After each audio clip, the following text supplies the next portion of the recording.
Bonjour à toutes et à tous, bienvenue sur la chaîne Théorie et pratiques infirmières.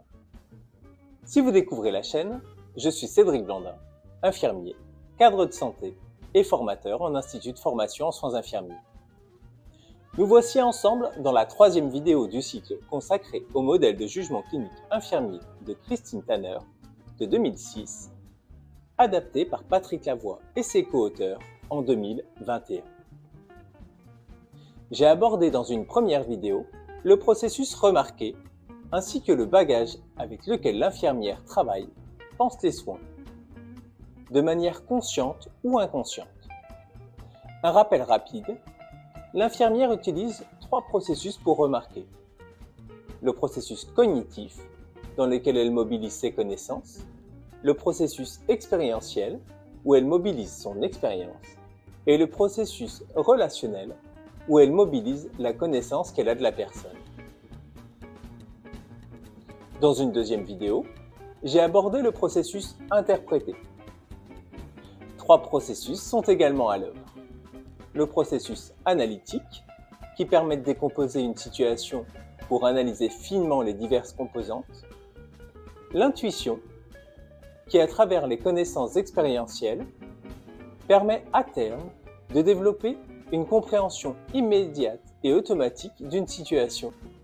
C'est ce qu'on appelle les portraits cliniques, les schémas typiques ou encore les profils attendus.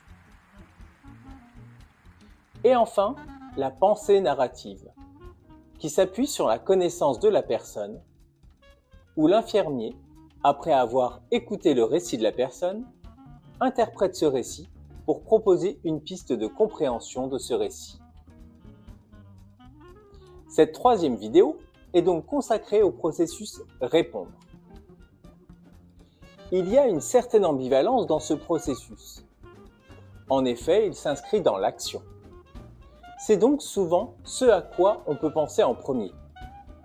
Pourtant, finalement, l'action posée pourrait être réalisée par n'importe quelle personne, issue du soin ou non. Un jardinier, avec tout le respect que j'ai pour eux, pourrait faire n'importe quel acte technique infirmier à force d'apprentissage et de répétition. Ce n'est donc pas la réalisation de l'acte qui permet de qualifier une profession, mais bien les compétences mobilisées en amont et en aval de cet acte. En ce sens, avoir un référentiel d'activité ne dit rien des compétences mobilisées par l'infirmière pour réaliser ces actes.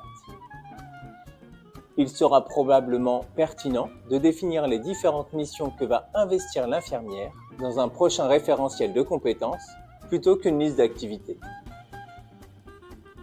Bien sûr, agir avec compétence est essentiel, tant pour la sécurité du soin que pour la relation de confiance avec le patient.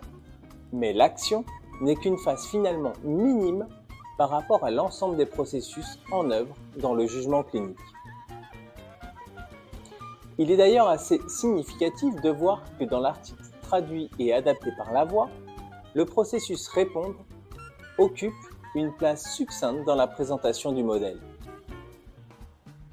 Aucune conclusion, issue de l'article original Thinking Like a Nurse de Tanner, n'est relevée, alors qu'une ou plusieurs conclusions sont abordées pour les autres processus. Si nous nous arrêtons quelques instants sur cette adaptation du modèle, il est tout de même indiqué que le processus répondre soutient le raisonnement clinique et que dans le même temps, il résulte du raisonnement clinique. Il soutient le raisonnement clinique parce que l'action qui est posée vise à une résolution de la problématique relevée par une action. En fonction du résultat attendu de l'action, l'infirmier sera alors en capacité d'évaluer si l'action envisagée était celle qu'il fallait poser. Il résulte du raisonnement clinique parce que c'est l'analyse des données recueillies qui vont permettre à l'infirmier d'envisager de poser une action de soin ou non. Mais que comprend le processus répondre ? À partir de quel moment sommes-nous dans l'intervention ? Est-ce que c'est à partir du moment où je rentre dans la chambre du patient ? Est-ce que c'est lorsque je prépare mon matériel dans la salle de soins ? Ou encore, est-ce que c'est lorsque je planifie le soin en prenant en compte son intégration dans l'organisation générale de l'activité du service? Et où s'arrête-t-il? Au sortir de la chambre? Lorsque je range et nettoie mon matériel? Lorsque je fais mes transmissions? En fonction de ma réponse, j'aurai sans doute une compréhension différente de ce qu'est le processus intervenir.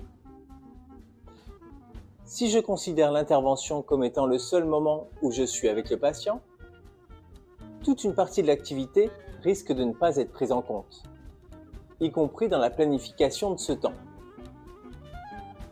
Je risque également de ne pas mobiliser le processus réfléchir sur cette partie de l'activité. Autre point de difficulté dans le processus répondre est la multitude des actions posées pour une seule réponse.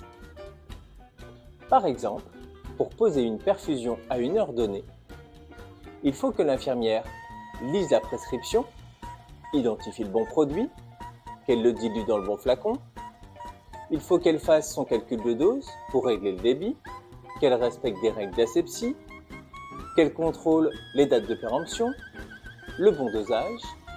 Pour poser la perfusion, elle vérifiera que le cathéter est toujours en place et non obstrué, qu'il n'y a pas d'induration, faisant traduire lymphangite. Elle expliquera au patient l'intérêt de la perfusion, échangera sur ses besoins ou sur toute autre chose pour favoriser le lien. J'oublie sans doute un bon nombre d'actions intermédiaires. Identitovigilance. Les entretiens d'explicitation de Vermeer seraient ici très utiles pour permettre aux soignants de décrire précisément tous les actes posés pour réaliser une activité. Chacune des actions qui composent l'activité mérite donc également de bénéficier du processus remarqué et interprété. Comme nous l'avons vu ensemble dans les 2 premières vidéos, rappelons-nous que le jugement clinique infirmier est un processus dynamique et non linéaire. Chacune des actions posées nécessite également l'intervention du processus réfléchir que nous verrons dans la dernière vidéo. En effet, l'infirmier qui réalise le soin devra constamment s'ajuster en fonction des paramètres qui constituent l'environnement. Si je suis seul pour gérer l'unité de soins suite à un arrêt de travail, je ne vais pas réaliser les soins dans les mêmes conditions que lorsque l'effectif est suffisant. Je ne vais pas faire le soin de la même manière s'il y a une pénurie de matériel dont j'avais besoin. Lorsque nous accueillons les étudiants, en stage ou en formation, c'est bien pour faire des soins qu'ils veulent être affectés dans des stages où ils feront des gestes techniques variés, compliqués. Dans un autre contexte, certains soins dits relationnels seraient bien vite relégués à d'autres professionnels.